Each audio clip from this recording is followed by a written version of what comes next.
que este fin de semana Neuquén, nuestros hermanos neuquinos, van a elegir gobernador en esa provincia, van a elecciones. Allí realmente hubo distintos espacios políticos que van a estar compitiendo. Uno que tuvo un conflicto con la justicia, que señalaron proscripción, pero finalmente han habilitado la lista para que puedan participar en estas elecciones. Y es el Partido de los Trabajadores del Pueblo, así se denomina el espacio donde, bueno, claramente están desde ese lugar con la corriente clasista y combativa referenciada en Juan Carlos Alderete, con la intención de participar en estas elecciones, ¿no? Realmente algo que este fin de semana va a estar teniendo como protagonista a uno de los espacios de la lista 74 del Partido del Trabajo y del Pueblo. En comunicación con nosotros, la referente de este partido político, Micaela Gómez. ¿Qué tal, Micaela? Gracias por estar ahí. Acá Facundo Quiroga te saluda. ¿Qué tal? Muy buenos días, muchas gracias a ustedes por la comunicación. Micaela, bueno, contanos cómo se dio esto, ¿no? Porque en principio parecía que no los iban a permitir participar de las elecciones.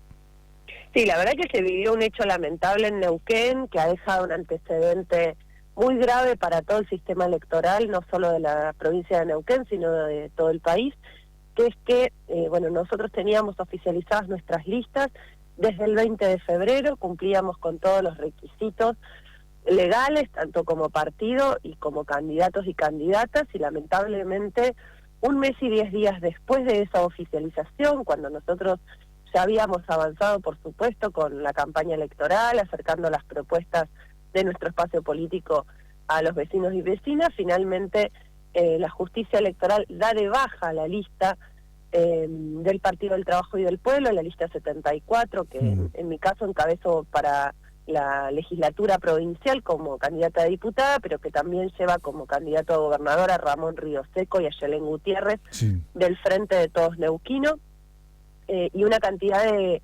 candidaturas a nivel local en varias de las ciudades del interior y de la capital neuquina. Esto se produjo por un hecho que en realidad es posterior a la oficialización, que es la caída de fichas de afiliación en el ámbito de la justicia federal, no provincial, que es la que lleva adelante estos comicios. Sí. La verdad que se daba una situación muy irregular porque, nosotros lo planteamos en ese momento, en los recursos judiciales que planteamos, que los actos que ya están oficializados, que son firmes, es decir, ese tipo de sentencias que está ejecutando efectos jurídicos válidos y que genera derechos adquiridos en los candidatos y candidatas a participar del comicio, no pueden ser afectados por hechos posteriores y utilizar esa excusa en definitiva para dejar y sacar del juego a una lista que está planteando ejes que evidentemente a algunos sectores les molestan, ¿no? Que tiene que ver con la extranjerización de Vaca Muerta, con la necesidad de recuperar soberanía sobre los recursos naturales, recuperar renta petrolera y empezar a poner mano firme con esas empresas monopólicas que se llevan los recursos hidrocarburíferos afuera del país. Eso que nosotros estábamos planteando, evidentemente entendemos nosotros que algo ha incidido, porque si uno no encuentra razones y motivos jurídicos para una medida de tal envergadura, ¿no?, de tanta trascendencia en términos democráticos, empieza a pensar y a sospechar que acá hay manos políticas que estuvieron involucradas, ¿no? Claro, ahí está la preocupación de ustedes, ¿no? Que hubo una persecución, una imposibilidad de dejarlos participar. Mira, lo que pasó es un hecho inédito. La verdad es que no hay otro precedente como este. En general, los requisitos de los partidos políticos se corroboran al momento de la oficialización de las candidaturas. Esto lo sabe la mayoría de los espacios políticos. No ocurre que hasta tan solo pocos días del acto electoral, a nosotros en nuestro caso 10 días del acto electoral, bajen una lista. Claro. Una lista que ya hizo su campaña, que ya estuvo legitimada por el Poder Judicial para poder hacer esa campaña, y también además afectando los derechos de la propia población, ¿no? La ciudadanía que tiene que conocer y saber quiénes van a ser las listas que van a estar en la oferta electoral del 16 de abril en este caso. Tan solo faltan 4 días en esta provincia para las elecciones. La verdad que todo esto genera una enorme confusión. A nosotros finalmente, después de 2 apelaciones, conseguimos el día lunes que rehabiliten la lista en este hecho realmente lamentable, sorpresivo, y que atenta para nosotros contra la democracia justamente el año que estamos cumpliendo 40 años de esa democracia que tanto nos costó conseguir y mantener. Esto ha generado, claro, una enorme solidaridad de parte de todas las fuerzas políticas. Ha sido realmente muy valioso e importante cómo se han ido acercando, acompañando y apoyando el resto de las listas, muchas de ellas que no comparten con nosotros la propuesta, pero que en este caso vieron amenazado los derechos políticos en el marco de un proceso electoral, en definitiva de todo, ¿no? De todo el arco. Por lo tanto, bueno, esto me parece que también fue importante para generar, ¿no? Condiciones en la provincia para que se revirtiera esta decisión y estuviéramos de vuelta ya con un daño hecho, ¿no? Por los días que nos sacaron de la campaña, pero que estemos de vuelta en el proceso electoral, tratando de ganar ahora, multiplicando las voces, de ganar este tiempo que nos han quitado. Sí, sin dudas. Estamos hablando con Micaela Gómez, de candidata a diputada provincial del Partido Trabajo y del Pueblo, ¿no? Frente de Todos, ¿es del Frente de Todos? Sí, nosotros somos del Frente de Todos a Bien. nivel nacional. Tenemos nuestro diputado nacional Juan Carlos Alderete y también nuestra diputada nacional Verónica Caliba, pero somos parte del Frente de Todos, en este caso con un armado electoral particular que tiene que ver con también las reglas que hay aquí en la provincia, con colectoras, es decir, hay una lista de gobernador y vicegobernadora que encabeza, y luego hay 5 listas de candidaturas a la legislatura provincial que acompañamos el mismo proyecto a nivel gobernación. ¿Cómo vienen las encuestas? ¿Qué le están diciendo? Mira, acá hay una situación bastante inédita, que es que por primera vez en la historia, nosotros aquí hace 60 años que gobierna el mismo partido, el Movimiento Popular Neuquino, desde que dejamos de ser territorio nacional y se provincializó Neuquén, tenemos, salvo en los periodos de dictadura, tenemos el mismo gobierno provincial. Claro, con matices, ¿no? Porque no todos sus gobernadores y los sectores que han hegemonizado el gobierno dentro del Movimiento Popular Neuquino han sido los mismos.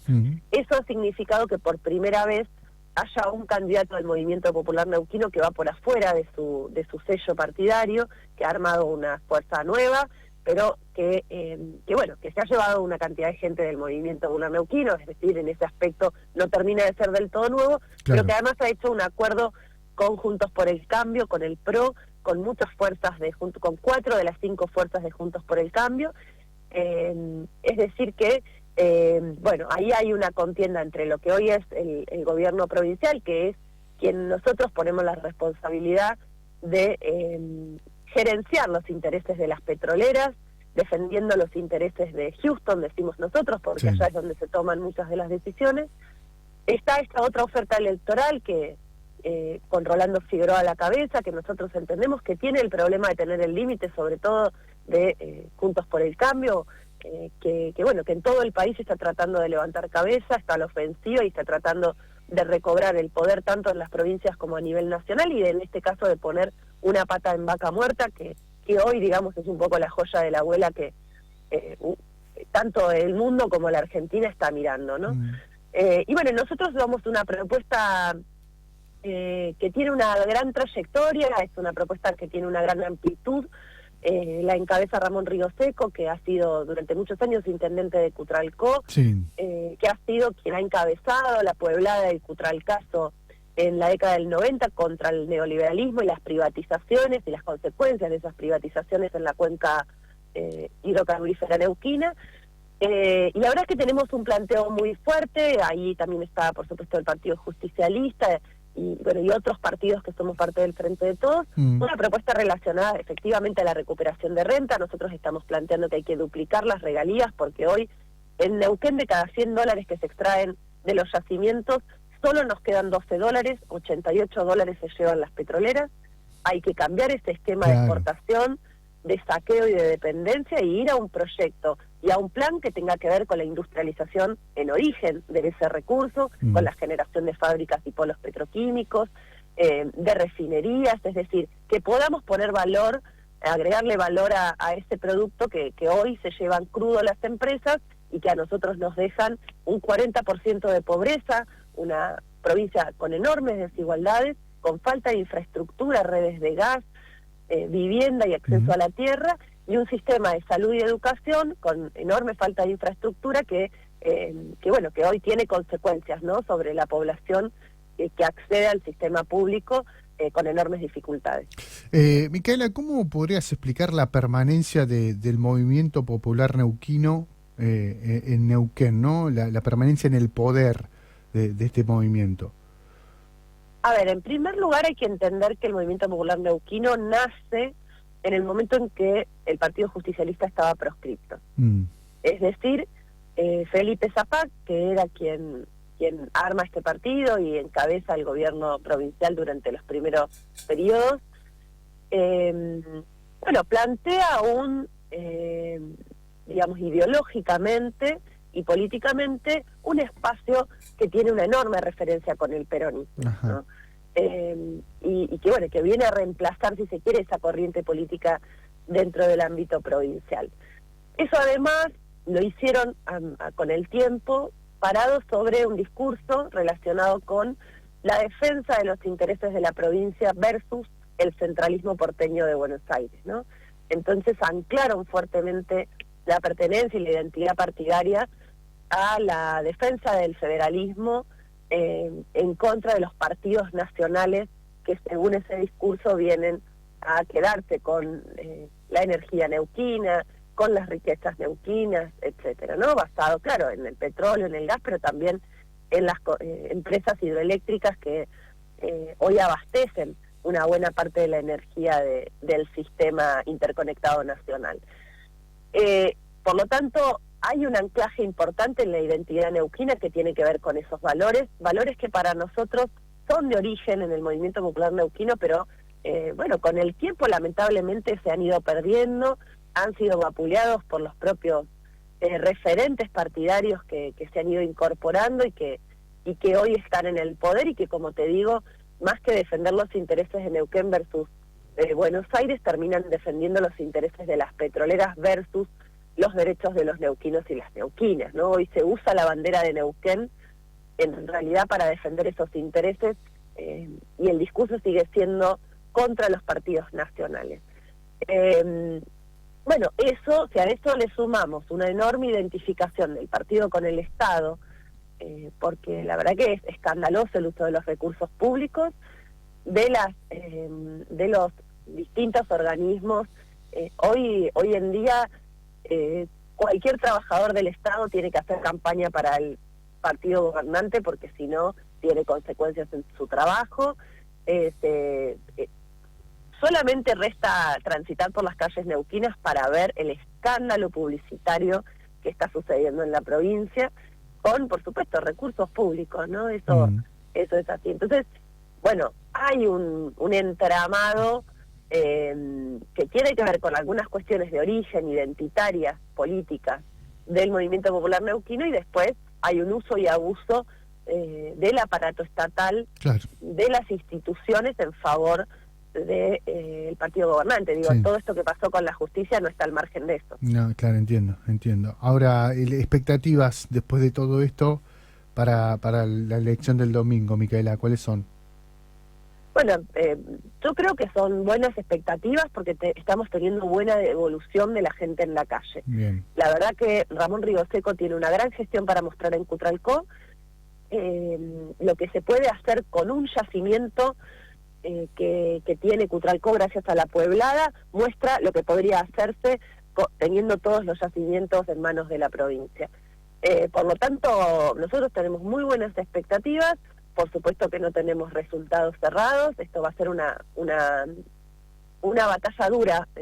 Están muy parejas las listas. No está nada dicho. El gobierno provincial está muy preocupado por estas elecciones porque teme que pueda tener un resultado adverso por primera vez. Ajá. Por lo tanto, está abierto ese final, que esperamos que por supuesto sea para el frente que encabeza Ramón Río Seco, y por supuesto nosotros con toda la intencionalidad de llegar a la legislatura para poner esa voz que para nosotros falta, que tiene que ver con la defensa de los recursos, la soberanía y la recuperación de renta petrolera, que bueno, que seguramente tanto en el corto como en el largo plazo va a tener sus consecuencias, ¿no? En términos de qué es lo que hay que revisar de esas concesiones petroleras de parte de la legislatura neuquina. Micaela, lo mejor para este domingo, ¿eh? Muchas gracias. No, por favor, muchas gracias a ustedes. Hasta luego. Hasta que luego. Estén muy bien. Buena semana. Micaela Gómez, candidata a diputada provincial del Frente de Todos, partido del Trabajo y del Pueblo, así se dice, Partido del Trabajo y del Pueblo, en el Frente de Todos, candidata a diputada provincial.